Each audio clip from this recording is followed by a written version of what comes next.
어제부터 진행된 DMZ 피스트레인, 8월에 인천 펜타포트 락 페스티벌, 그리고 9월에 부산에서 개최되는 락 페스티벌까지 무더운 여름, 그리고 본격적으로 페스티벌 시즌이 시작되며 작년에 이어 올해도 밴드 티셔츠를 향한 인기가 뜨겁습니다.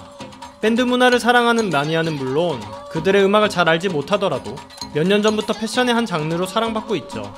하지만 이러한 상황을 탐탁지 않게 바라보는 시선이 있었으니 바로 록밴드의 약간은 극성스러운 팬들입니다.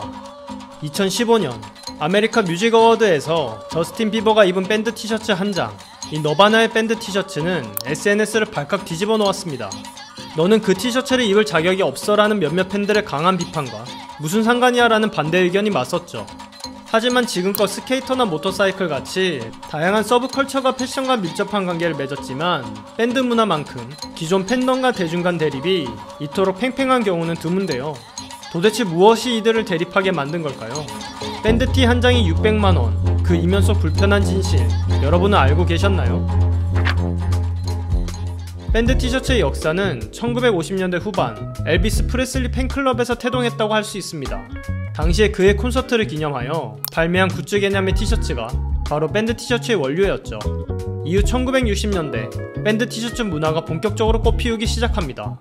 60년대 전세계를 열광케 했던 비틀즈나 댄싱 베어로도 유명한 그레이풀 데드는 물론 특히 호주의 록밴드 AC/DC는 투어에서 티켓보다 머천다이즈 판매로 더 많은 수익을 올린 최초의 밴드로 기록되기까지 했죠.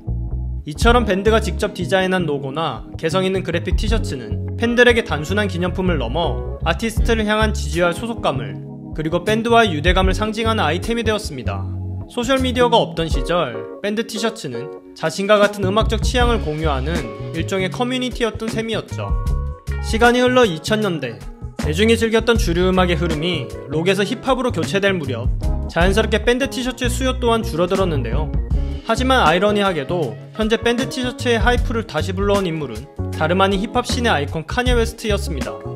2013년 콘서트 투어 이저스에서 메탈리카를 연상시키는 디자인의 티셔츠를 선보이며 밴드 티셔츠의 부활을 예고한 카니에.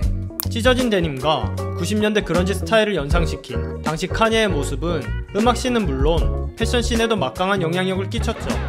이후 피어 오브 갓에서도 밴드 티셔츠를 오마주하고 데트몽 16FW 컬렉션에서도 제품을 출시하는 등 하이 패션에서도 밴드 티셔츠를 소비하기 시작하자 SPA 브랜드 또한 이를 뒤따랐는데요. 심지어 SPA 브랜드나 소규모 브랜드는 물론 미국의 대형 할인점인 월마트에서조차 너바나의 밴드 티셔츠를 쉽게 찾아볼 수 있게 되었죠. 라이선스 계약만으로 핫한 그래픽을 사용할 수 있는 밴드 티셔츠의 특장점은 이후 무수한 브랜드에서 소비되었고 결국 너바나, AC/DC, 메탈리카 등 그들의 가진 음악적 성취는 뒤로 한 채 그 로고는 음악을 잘 모르는 이들에게 단순한 가성비 좋은 티셔츠로 전락하게 됩니다. 하지만 밴드 티셔츠가 패션으로 소비되기 이전 그 문화를 진정으로 누리던 이들이 있었습니다.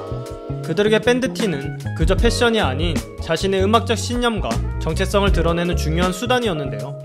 록 음악은 자신의 이야기를 노골적으로 표현하는 경우가 많기에 밴드 티셔츠의 진정한 가치를 이해하려면 각 밴드가 추구한 철학을 알아야 하죠.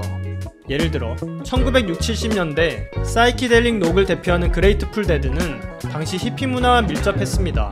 그들의 팬덤 데드헤드가 즐겨 입던 타이다이와 해골 프린팅 티셔츠는 히피의 이미지를 정립했다고 평가받을 정도죠.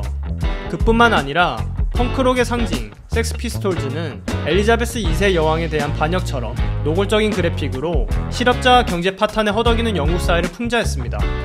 그들 모두 티셔츠 속 자신들의 역사와 정신, 그리고 메시지를 담은 것이었죠.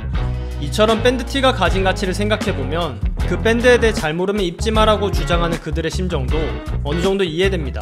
그들이 보기에 사회에 불만 없는 소위 엘리트들이 섹스피스톨즈 티셔츠를 입는 것이야말로 우스꽝스러운 모습일 테니 말이죠. 해당 밴드의 진심인 일부 마니아와 그저 밴드티를 패션 스타일로 소비하는 대중, 밴드 티셔츠를 둘러싼 갈등은 현재도 계속되고 있다는 것. 하지만 정작 우리가 집중해야 할 문제는 따로 있습니다. 바로 밴드 티셔츠의 수익이 엉뚱한 제3자에게 돌아가고 있다는 사실이죠. 오늘날 돈은 우리의 정체성과 지향점을 드러내는 중요한 지표입니다. 내 돈이 누구에게 가고 어떻게 활용되는지는 단순한 상품 구매 이상의 의미를 가지죠. 본래 저렴한 머천다이즈로 발매되었던 밴드티는 많은 이들을 매료시킨 패션의 한 장르로 활용되었고, 오리지널 밴드 티셔츠의 수익은 점차 합리적이지 않은 가격으로 거듭나기 시작했죠. 또 라이선스 계약을 통해 그저 하나의 그래픽 티셔츠로 전락한 밴드 티셔츠. 이러한 관점에서 밴드 티셔츠의 수익은 해당 문화와 관련 없는 제3자에게 분배되고 있다고 할 수 있습니다.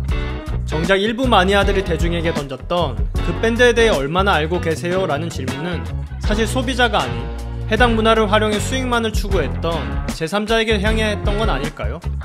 이 질문은 단지 밴드 티셔츠의 사례에 국한한 것이 아닌 문화 상품의 상업적 이용과 관련한 사례 전체에 중요한 물음을 던지죠. 이에 대해 커트 코베인은 이렇게 말했습니다. 패션은 음악의 부작용이다. 음악은 패션에 삼켜지고 맹목적으로 소비된다. 밴드 문화에 대한 적극적인 지지와 단순한 치장 사이. 여러분은 이 문제에 대해 어떻게 생각하시나요? 숨은 의미를 알면 더욱 흥미로운 패션 이야기. 저희는 다음에 또 다른 이야기로 찾아오겠습니다.